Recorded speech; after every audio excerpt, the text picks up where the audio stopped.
Hello, coffee makers, not coffee takers. He is Dr. Joseph J. Burt Miller, and I am the master of Server Farms, Alfredzo B. Nash Jr. We are the hosts of the Cyber Coffee Hour. We are two experts from Mount Vernon, New York, sharing with you our experiences in this field and also the experience of others so we can ultimately learn, elevate, and realize that we belong in this space.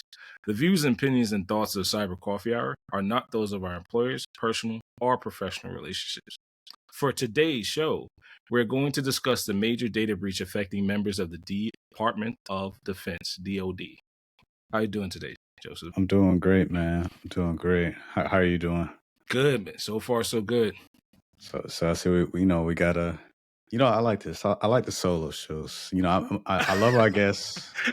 It's nothing against that. I believe we want more, but I do appreciate the when it's just us at times. So Same, so it's brother. good. Same. But no, man.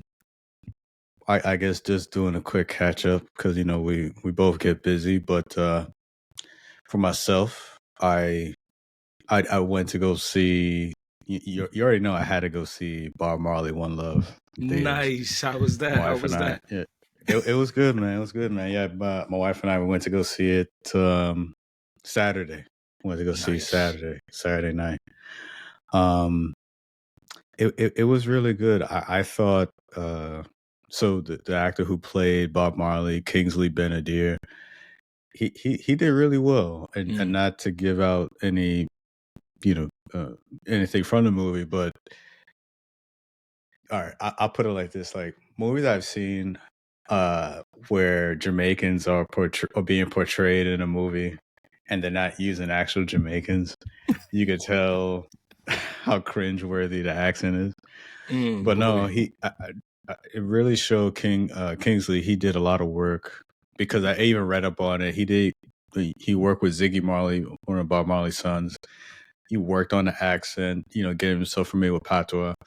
And no, I could tell like he really, put a lot of effort into it. And another thing too, as you're watching the movie, which I thought was pretty surreal, was that like, and I give a lot of props to the cinematography of the movie because they caught him at different, like certain angles of him. It really looked like Bob Marley. It felt weird because it felt like I was actually getting a view into Bob Marley's life, like as if he was still alive and actually seeing him. So I thought Also, it was very, Kingsley favors him aesthetically on film too. So they really made him yeah. nice. His movements, the way he performed in like during his live performances, because like at the end of the movie that they'll show clips of Bob Marley from his actual performances, and they show some of the reenactments that what Kingsley did during the movie, and then they show that again at the end and what he was doing at certain performances. So I was like, man, he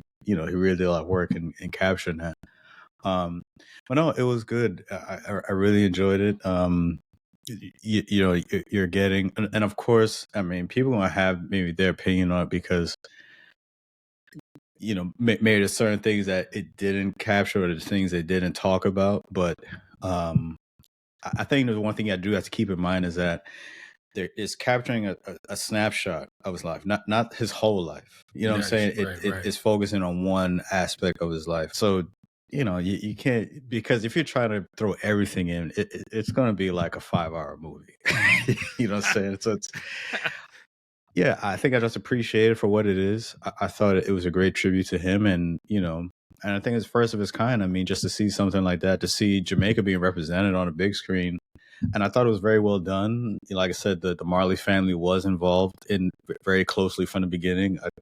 Like I said, Ziggy Marley specifically was very involved with the production from start to finish. So, and I'm sure, if he felt any sort of way that wasn't being represented of his father, it's like, yeah, they're like, no, we can't do this. So, so that gave me reassurance that it was going to be a good film. So, no, I really enjoyed it, man. I thought it was good. Where was it showing, and how did you get tickets for it? Oh, so we went to the Alamo Draft House in DC. Okay. Not too far, but it was not bad. It's one of those theaters where if you make any noise or whatever, they kick you out. Which I think is good. They do have strict rules. Yeah, so it's not one of those things where you could bring like young kids in there and they're crying and you're like, nah, man, you gotta go. So I think just knowing that going in, like this is not a theater for that. Of course, you can go to any other theater, but this type of theater is catered for those like people who do want to appreciate and consume the movie and not have distractions or people's phones going off, this and that. So they do have those strict rules, but no, like I said, I could appreciate that. I thought it was good because I go to the movie to watch the movie and not hear, everyone else talking or whatever. But but that's where we went. Usually we go to iPic theaters, but Where's that? iPic? Yeah, iPic, IPIC. Okay. Went to a couple of times in New York, then a couple of times here in Maryland. So they have like the reclining seats. They have like the food they bring to you and stuff like that. No, I mean it's a whole experience. But no, it was good. But what about you, man? Like, what you got going on? So a little bit of everything right now. So first, I found a new coffee brew. It's called Black Acres. It's out of Baltimore City. I found it Googling around, looking for Black-owned coffee shops, and I actually found it in a Trader Joe's. I couldn't find it anywhere else. So I actually went to Trader Joe's, picked up a little 2-pound bag, and it's actually pretty good. It's pretty good, man. So I'm working on that, understanding, finding them, and probably gonna go visit them. I'm not too far from them, so I'll go visit them downtown. Black Acres out of Baltimore City is pretty good. I was comparing them to something called Atwaters before, and I didn't really like the Sumatra taste of Atwaters, so I switched to them, and it's pretty good. Nice. So that's just my thing. I did that last weekend, coming into this weekend, I finally got them.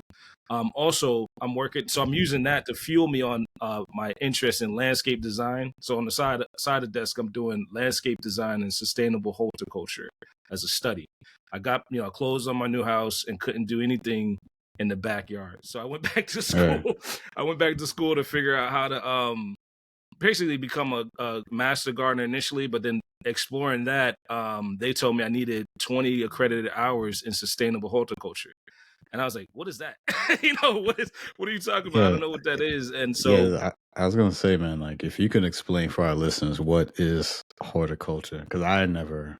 Oh man, that's gonna probably lead into another episode. But yeah, I'll definitely touch on it. So the world we know today, it has great infrastructure. The cities, the landscape, as they call it in cyber too. Cyber, we have great, infrastructure, gray collar, gray hat, whatever.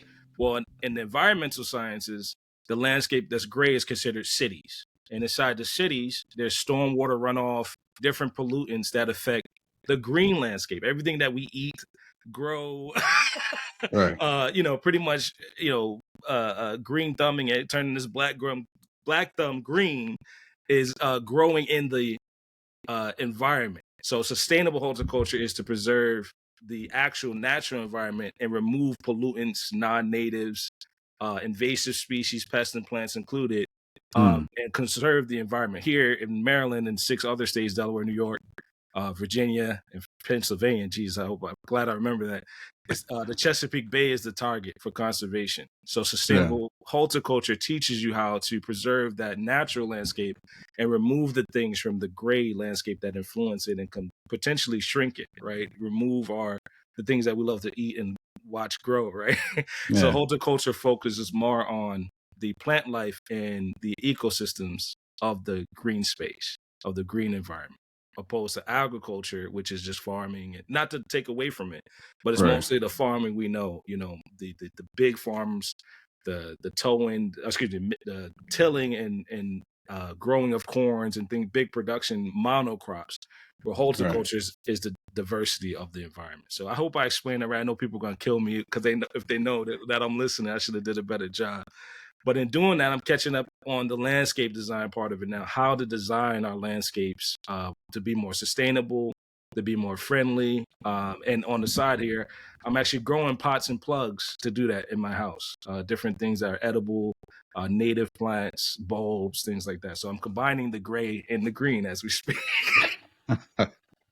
And that's what I plan to do after this recording is pick that back up and get stuff started. Right now it's the winter, it's cold hardy now.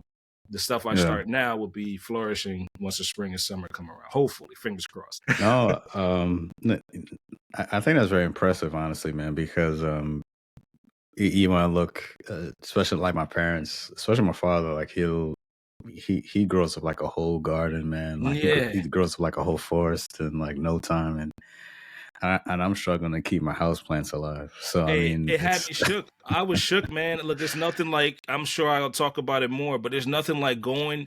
First of all, we all know, we'll be real. The experience of closing on a house, right, is nothing like it. And the second experience is watching my daughter, my oldest, say, "Hey, Dad, we need to grow blueberries." And then she's the main experience. So shout out to my daughter, right? The second thing she goes is, "Dad, do you know what a fairy garden is?" No, how do you know what that is? All right. And she saw all the landscape in the back. She likes the backyard, and it's the best experience is have your kids teach you something. So she taught me. She's the influence for me going to know what these gardens are and what they do, because we were fortunate to purchase our house from a former nursery worker. So they picked up they picked up different plants in the back, holly trees that I didn't know about. Azaleas I didn't know about. Watching, like you said, I felt guilty watching this nice stuff die and not know what to do about it. So so a lot of it's native, thank God, and then we're gonna try to keep it alive. Try to keep it alive in our backyard. That's good. That's good, man. But much like you said, I was shook. I'm still kind of like overwhelmed. Yeah. So looking down the calendar, man. See, birthday's coming up, man. Yeah, February 28th, man. You got any plans? How you feel? I'm feeling old, man. I'll be real. I'll be kind of corny, like I'll be 38 years young. You know what I'm saying? So I'm feeling it. I'm actually feeling like some reflection on my life. I've been at this game about 18 years of that. I've been in IT and trying to convert over to cyber, and I have my daughter, my family come along. So I've been feeling the reflection now, like watching back and saying, man, I remember when I was 18, I said 20 years would be far enough away, and here it is. Boom, gone. Yeah. As far as plans, I keep it real boring. I'm trying to go down to DC Wharf. There's a couple spots down there I want to check out. Mainly, the theme is to be seafood related, and then check out some s'mores down there. And then from that, I hope to piggyback into the weekend going out to check out, I think it's called Sugarloaf Mountain. Now, again, my family doesn't like when I hop around like that. So first, I'm going to see what they have planned. And then if it's kind of slow, we'll jump out and hit the road. I like to go to like state parks, mountain reserves, wineries too. So, if it's usually paired up with, hey, if it's a nice trail or a winery there, I'm going to go do it, Right. That's good. But yeah, I'm feeling the age now, like feeling like yeah, that's about right. That's closer to 40 kind of thing, Yeah, man. Yeah, definitely as you get older, I think, for the most part, priorities do change. Like as you mentioned, the way you think may change. Just the whole mindset is going to be different. And of course, needless to say, there's that physical aspect, the physical changes where you may not be able to bounce back as we did when we were younger. So it may take a little longer to recover, or So no, yeah, a lot of changes, but it's good, man. It's good, another year around the sun. Also, too, today as we're recording this, today's my wife's birthday. Yes, double down on the birthdays in February. Right.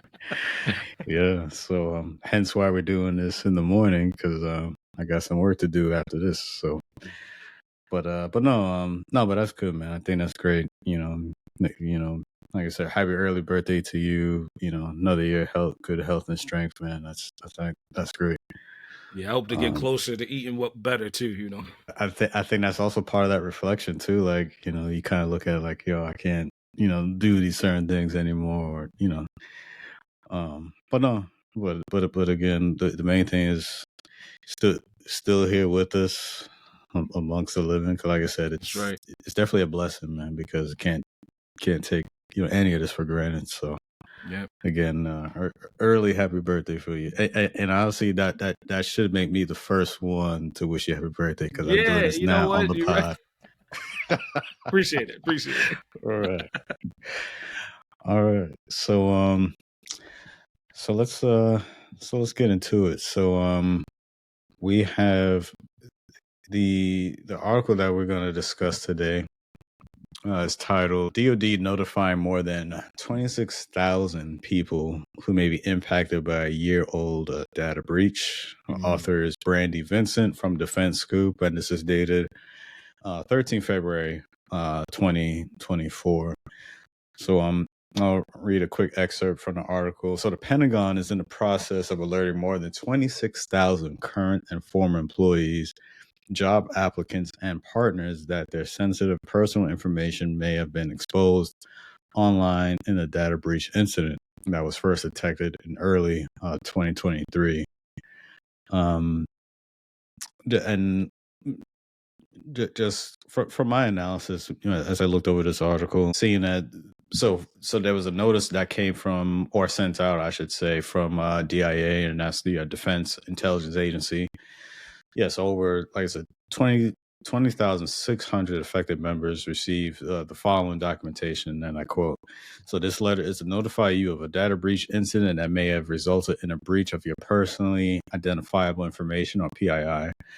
From February 3rd, 2023 through February 20th, 2023, numerous email messages were inadvertently exposed to the internet by a DoD service provider. Again, those not aware, DoD, that's Department of Defense. Unfortunately, some of these email messages contain PII associated with individuals employed by or supporting the DoD, or individuals seeking employment with the DoD. While there is no evidence to suggest that your PII was misused, the department is notifying those individuals whose PII may have been breached as a result of this unfortunate situation." End quote. Alfredzo, I know, I know you shaking your head and stressed out. You know what I mean? Yeah, let me take a minute, man. This coffee is good. Oh my gosh. It's Black Acres. It's out of Baltimore City. I'll be real, man. So I'm a little agitated, and it's not. It has the article agitates me in a sense, but also when I in the reflection that I'm doing. 5 years ago, I didn't know what the DIA was. True story, right?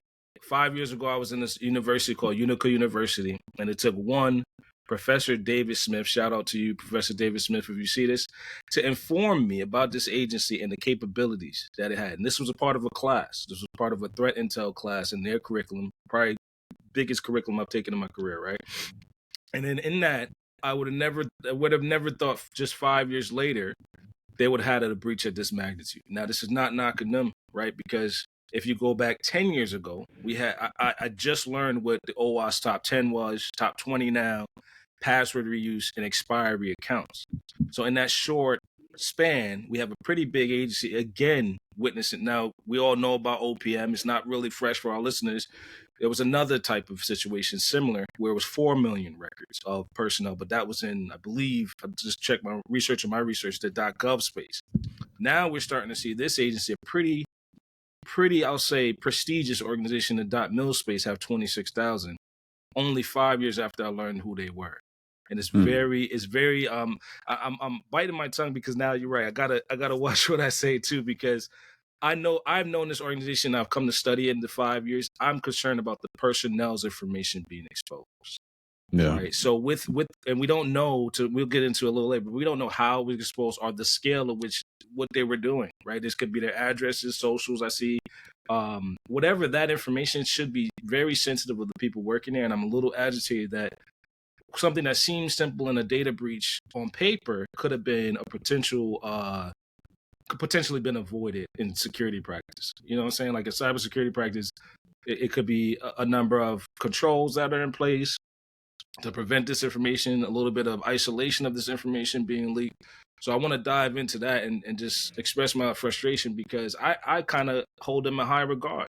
I hold the Defense Intelligence Agency in high regard because I didn't know who they were 5 years ago. And then when I found out, I kind of looked at them a little differently. I kind of expected them to have better data protection practices. Yeah, this when we're talking about the full scale of like what was affected when we said about the PII, yeah, we're talking about addresses, social security numbers, credit card details, things of that nature.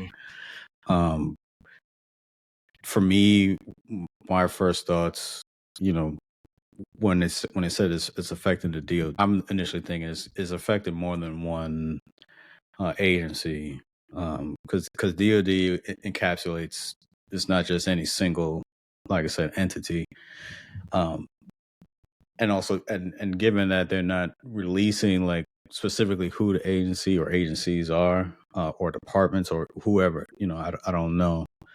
They haven't confirmed that, but my first thing, I guess, thoughts were that this is affecting multiple, agencies or departments or whatever the case is. So could you break that down even for me too? How would so of the 26,000, you're saying they would be different agencies inside of DoD, right? Mm-hmm. Potentially. Okay, I see what you're saying. Right. So that population of 26,000 could be spread out across the department.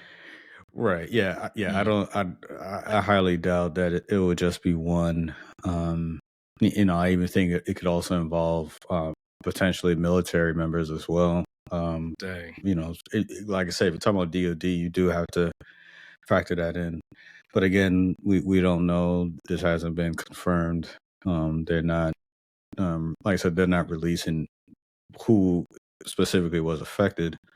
But those are my first thoughts, and I think we said that is when I was reading the quote. It was reading. I think it was affecting those who were seeking employment. So trying to get you're into not the even agency. Right. You're not even fully with the whichever agency a potential employee was applying for. You're not even in yet, because of course initially when you talk about that, yes, when you're trying to apply for any of these agencies, there is some information you do have to submit, to give to, when we're talking about getting the background check process started and things of that nature, biometric records, social security numbers, of course, all those things. You do give up a lot of information before you even start working, So let's Mhm. back up then, because I made a mistake then, and I'll say that in the recording, right? The notice was sent out from DIA, but we don't know if it was I see what you're saying now. We don't know if it was the DIA or other potential agencies. The DIA looks like they were the notifying agency, but it's not to say that the breach occurred with them. Right. Wow. It was with Okay, my bad on DoD, that. but yeah, the DIA. The DIA is the one who, at least for this article, was the notice came from DIA, but affecting DoD members. So again, Right. So it could yeah, span, man. like I said, Right. from military to all the different DoD agencies. So I don't know, like it could be any number of them. It could be maybe just one or two, or 4 or 5. I don't know. But that is a high number. Like I said, so yeah, current, former employees, those, job applicants, partners, that's it's very far Service reaching, providers too, right? Like you right? said, Yeah, people, right? So that's people, right. So I mean, I think it's very concerning, because could look at this like, what if you were someone who was supporting maybe the DoD, and just throw out an example, maybe you're just there to do some routine maintenance, or like mopping the floor, or it could be any level, because even with that, and it's not a knock for those who are doing that type of work, because even to do that in these facilities, you still need a clearance, to even do that, see, that's you so schooling to me get through even the then. door. Yeah, you're schooling Right. me on that too. I didn't. It could be very far reaching, and it could be those who are not even involved with, any, or handling any, classified information, or anything like that. You could be something very, very far separate from that, far removed from that. But but given the environment that you work in, you do have to go through similar process as someone who is handling classified information. Okay. So let's bust that open a little bit, right? There's no evidence of misuse, and affected individuals are encouraged to sign up for government-provided identity theft protection services. The breach was addressed by removing the affected server from public access on February 20th, 2023. So tomorrow, as at the time of this recording, that'll be an official year, right? So we're seeing the lens of, even though, it's a year went by, right? I get that. But do we know if that public server is, decommissioned or, like, you know what I'm saying? Like in a year's time now, we've come to full circle. Is that server being shut down, decommissioned, and are the access controls being updated? Well, and that, no, I think that's a great point because, I mean, still, at least according to this article, there's no confirmation of that. I mean, that's the plan, but yeah, that's the mitigation. But has it been done, or if it has already been done already, we don't know for sure. And it almost it seems even it seems almost kind of follow the same kind of script where if you look at like private entities where there's a data breach and they say, hey, we'll give you a year of monitoring and right. We'll try to make it better while we potentially remediate the situation. Well, yeah, but then by that point, it's already too late because your info is already out there. It's already being probably circulated, recirculated, in different channels. You do have to. Another thing too that I think about too is depending on who is affecting, even from like a service member aspect of it. Those who military members that maybe on certain missions, and what if their information was compromised? That's putting them in danger for certain missions that they're on and things of that. So what makes that a connecting point? Because it's the DoD, right? You don't know where this PII resides within the whole department at this point. So of the 26,000, you could say those folks could be on mission somewhere. I mean, it's. I don't think you could rule it out. Damn, son, that's crazy. Yeah, right. I mean, right. it's. And I think that's probably also too as to why they don't want to confirm or just say who exactly was affected, and then I think that as part of that mitigation, they do want to try to contain it. They do get out enough information to say yes, there was a breach, and just to let you know. But I don't think they want to dig. I don't think they want to give too much info either, where it could probably do more damage than good. At least in my opinion.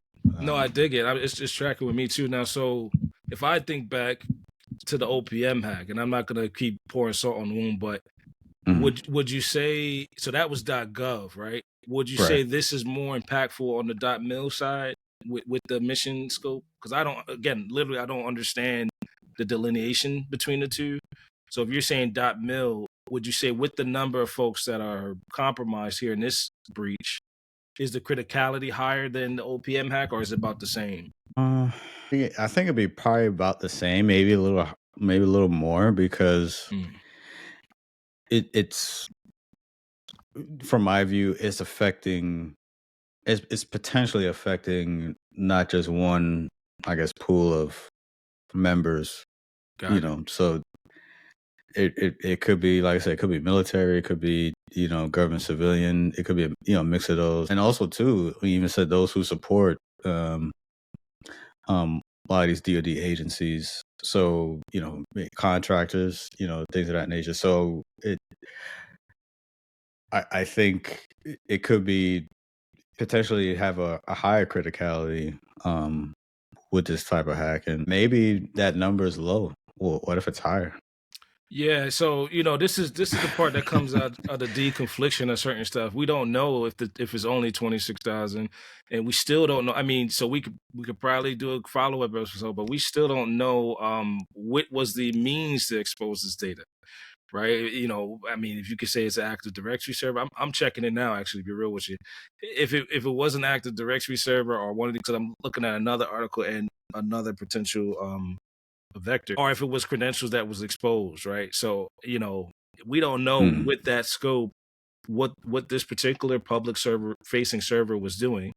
And then we don't know how much personnel is on this one server, or if it's a fleet of servers. So those of us who know who's deployed them or who's backed up this information, it could be more than one server affected, right? But yeah, that's worth diving a little deeper into.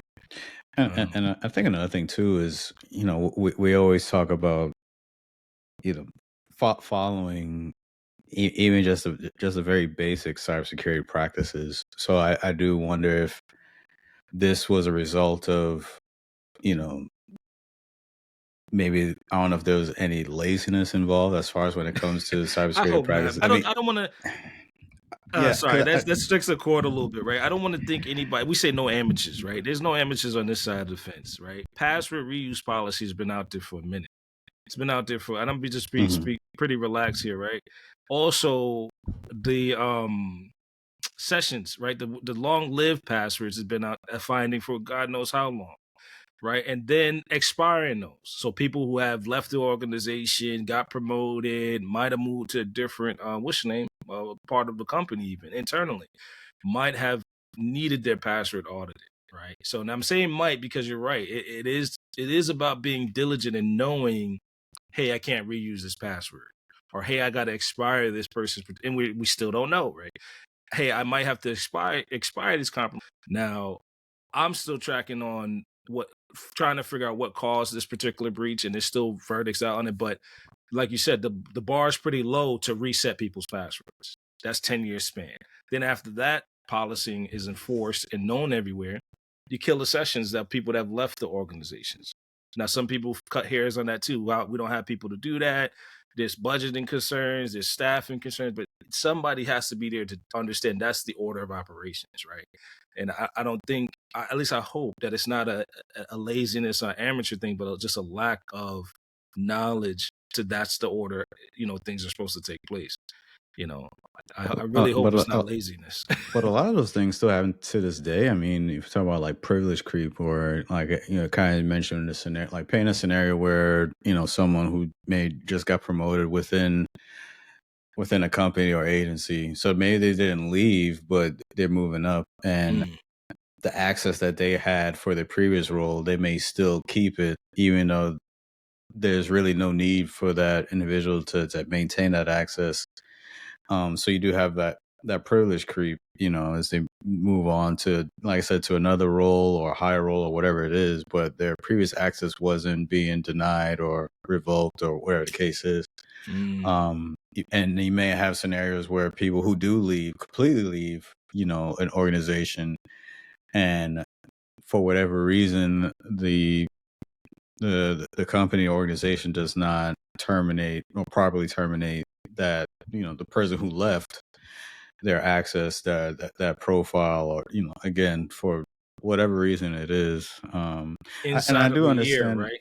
It's Yeah. inside of a year so yeah, that's a concern. That's a valid concern too. Yeah. I mean, yeah, I mean, I do understand, like, for a certain period of time where you don't necessarily delete the account, but you deactivate it.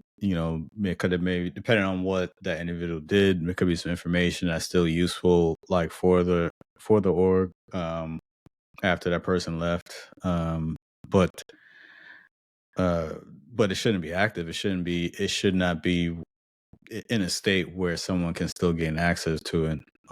Right. Especially if that person did have like admin credentials or anything like that. You definitely want to make sure that's shut down, and those privileges are removed. Because then now you're talking about someone could if someone was to gain access, illegal access to that account, to a dormant account, but it still has admin access to it. They could utilize that account, and work their way through a company's network. So yeah, so it just made me think, hopefully, like I said, those when we talk about cybersecurity practices, even at the lowest level, I hope that it wasn't a case of that. But we see it time and time again where we see a lot of these real big breaches, and it was because a company didn't change their default password. Right, so we know that's the how, right? We've known over the last decade or Yeah. so, or plus more. I mean, plus 5 on that too, because I, like you said, I'm getting older, right? Yeah. but but we don't know the why. The why, if we've seen time and time again, different breaches, different tactics, techniques, and procedures. That's our favorite buzzword nowadays, right? And we Hmm. know the landscape, particularly threat landscape, right? We've talked about that before, right? We know that these particular systems, agencies, infrastructures targeted. Where is the due diligence to police those? Like basically assess them inside of the year, because I know where you're going to, right? Inside of a year, you might have an audit, some kind of pen test, another audit, what I mean, a Hmm. scan, right? Where is that due diligence in not so much as the government, because even in the private sector, we know that costs money, time, effort, skill up, level up. I, Where is that order of operations gonna catch on inside of 10 years? and no, and I think you kind of answered it right there, because all those things you just mentioned, yeah, it's going to require resources. It's going to require money, like Mm-hmm. man, woman power, to get those things done. If you're talking about, if you want to employ like a third party, um, auditor to make those assessments, like I said, that's money. So maybe a company may look at those things and be like, try Lower to the save some risk on money on that. this, Right, or right. it could be like a lesser company. So not even talking about government, but like a smaller, let's say like a smaller private owned company try and get started. Oh, you mean like Those a things, startup? yeah. Yeah, yeah, startup, right. They got to So make a reason to afford that. yeah, so I mean, so those things they may not be able to, yeah, as you mentioned, they may not be able to even afford to have those. So maybe some of those things are being overlooked because of that, because simply they just can't. It's not in the budget. But also too, with that said, that will make them vulnerable to different attacks. Right. And so in both of our experience, I have to admit too, I just came online with understanding these tactics and techniques and procedures. Now, again, it's about a 5-year run now. And that's what made Hmm. me adjust my career to focus, particularly one of my employers gave me the opportunity to remediate these findings, right? Ahead of time, allegedly, right? We would assess Right. ourselves, risk score it like we've seen out there in industry, and then try to get ahead of redesigning that particular environment to fix the issue. Now, not going back and digging that up, but I've seen it in industry, LinkedIn, YouTube, various outlets, even the training platforms, Try Hack Me. They're going Hmm. through educating folks to these different techniques and tactics and procedures. Yeah. Is there a disconnect between both sides of the house? And I'm saying it from the public side and the private side. Are we just now coming online to understanding these particular tactics and how they can be leveraged? I think no. I think the way it's being, creating that awareness. We're talking about, yeah, having those, that cybersecurity awareness of those different methods. I think we are getting better in that sense, because even it's being even commercialized. Remember even seeing a commercial where it was a commercial kind of catered towards the elderly, because it was around, of course, tax season, and Right. it was kind of centered around, like phishing attacks where someone would try to call, or vision, I'd say, someone try to call and say, hey, we're from IRS, and pay this money, whatever, and they were, they were exposing, or trying to take advantage of those who just didn't know any better. And um like I said, those of a older age, they were giving the money up because either, like I said, didn't know any better. They felt like, oh man, I don't want to get in trouble, let me pay this X amount of money and do it. So I do see the messaging is getting better, because they're talking about those different scenarios. Hopefully is to educate and inform the public on those different things, that where bad actors will try to expose people and try to take advantage of them. So in this particular article, one comes to mind with the Mm. potential to expose credentials. There's something that's behind the scenes called lateral movement. Right. Is that lateral movement through a particular agency or org? Because it's not just agencies. We're not going to pick on just the agencies, right? Private sector. Do they don't know where that lateral movement may or may not exist in their organization. It sounds like, right? Because to me, if it's a year, right, how long the server's been deployed is the same conversation, and then the remediation is an immediate action, not a wait action, right? It's not something that, you know what I mean. And I'm not, I'm not trying to be funny, but like, if I was to become a pen tester today and I was to go get the job today, I would have to know that. So why are the companies not, you know what I mean? Why are the companies not aware of hiring people like me or hiring somebody that could find this particular exposed credential and how to remediate it? It seems like there's a disconnect between the two. Like we talked about the workforce shortages in other episodes, and then we talked about the criticality of some of these sectors. Well, putting those two together, now that's the job description, right? That kind of seems like that's what I would need to know before I enter your organization. But does the organization know that because they don't have that particular person staff? You know what I'm trying to say? Yeah. Yeah, I mean, so you're asking if so you're saying like, I guess you're putting like the ignorance on an organization to know or not Yeah, know. they need to know these particular exposed credentials exist. Now, if they're saying to me, I have to hire somebody, But you're assuming that they don't know. yeah, I'm assuming. I mean, they didn't know in this particular case. Well, that's bad on them. I was hoping I wasn't reaching, but yeah, it would be bad. And that's what I'm thinking. I'm thinking it would be bad. Because I mean, you know, an organization with the resources available to them, I think that's pretty bad. I mean, when we talk about, even as you mentioned, like having pen test those to come in and make those checks, so hopefully to find those things out before it does, you know, really get exposed in a real world environment. No, again, like, you know, if there are like accounts that are that are exposed, or any credentials that shouldn't be, or access for accounts that needs to be revoked after a certain period of time, and they're not being enforced, that's something you do have to look at as an organization. You probably have to look within the leadership chain as well. I think that's something probably we'll see maybe in the coming weeks, months, you know, where the case is that maybe, you know, there was a slippage with leadership. There wasn't, you know, certain checks weren't being made, you know, whether a certain employee or employees essentially just weren't doing their job, you know, which can cause something like this. I can't get with, that's the part I think that's so let's I hope we get some comments on what I'm about to say next, right? Mm-hmm. They weren't doing the job because it wasn't staffed. You get what I'm saying? Like what if an assessor wasn't staffed to find these things? Like a pen tester. Let's just pick the first person in the totem pole. We're not gonna go higher, right? Just say entry level pen tester, right? What if that position was open for a year? Multiple positions across, you know what I'm saying? That's yeah. And then so now that cascades to what you're saying. The leadership to hire that person would not. I'm just being, you know, trying to be how do you say, on the positive side. I'm trying to have some positive intent, right?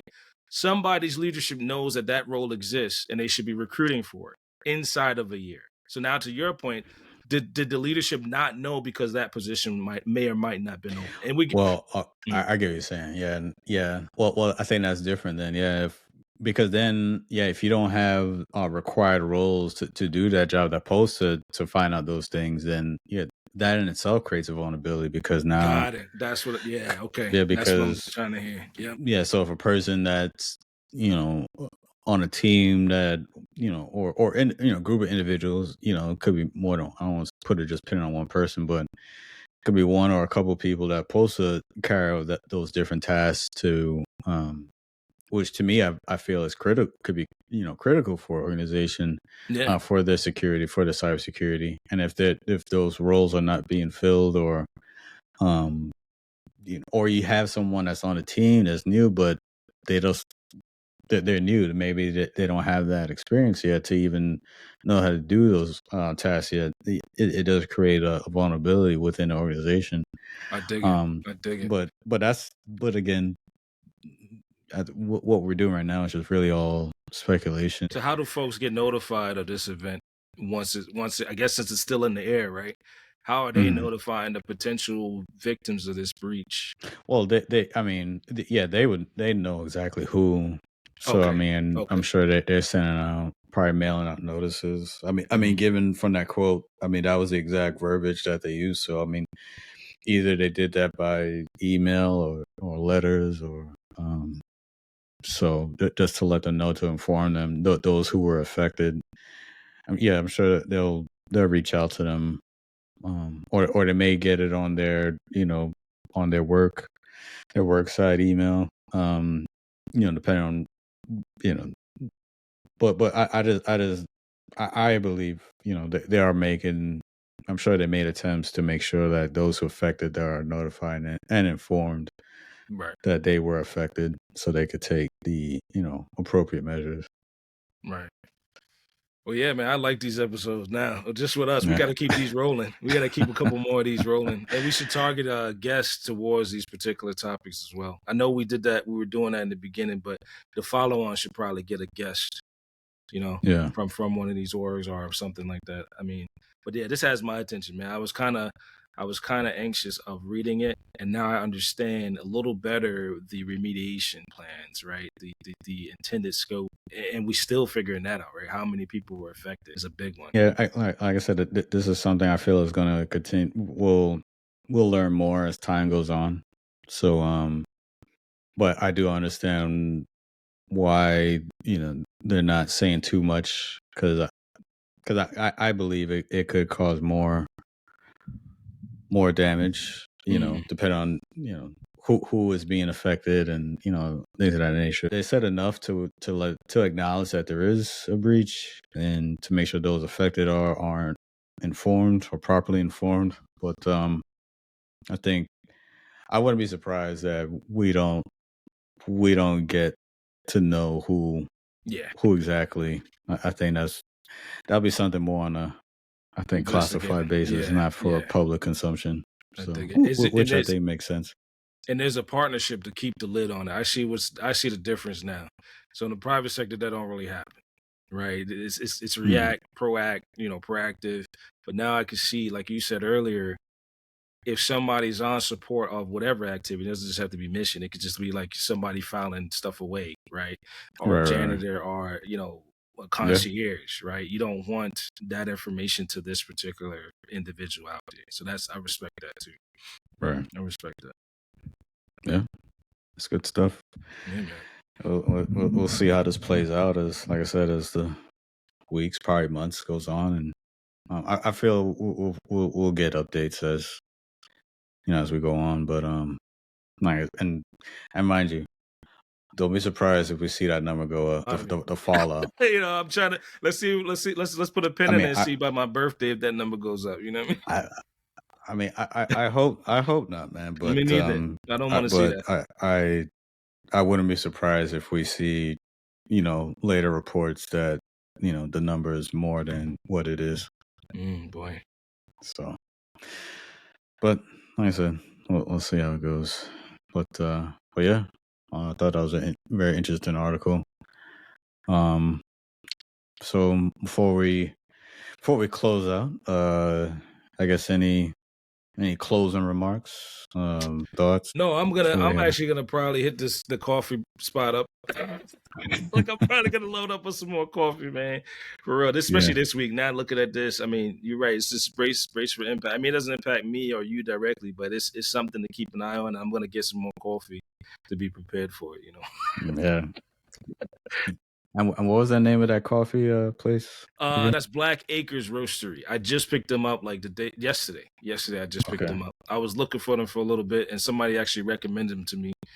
So I found it in Trader Joe's. I'm gonna keep an eye out for it anywhere else in my immediate area. But it's a Black Acres Roastery. Yep, yep. got it. Good stuff. All right. Well, that's a wrap. Thank you for tuning in to the Cyber Coffee Hour. If you enjoyed this episode, please like, share, and subscribe. Follow us on all of our platforms. You can find the Cyber Coffee Hour on YouTube, Spotify, Apple Podcasts, and Google Podcasts. That's a wrap. Have a good day, everyone. Take And catch care. you on the next one. Peace.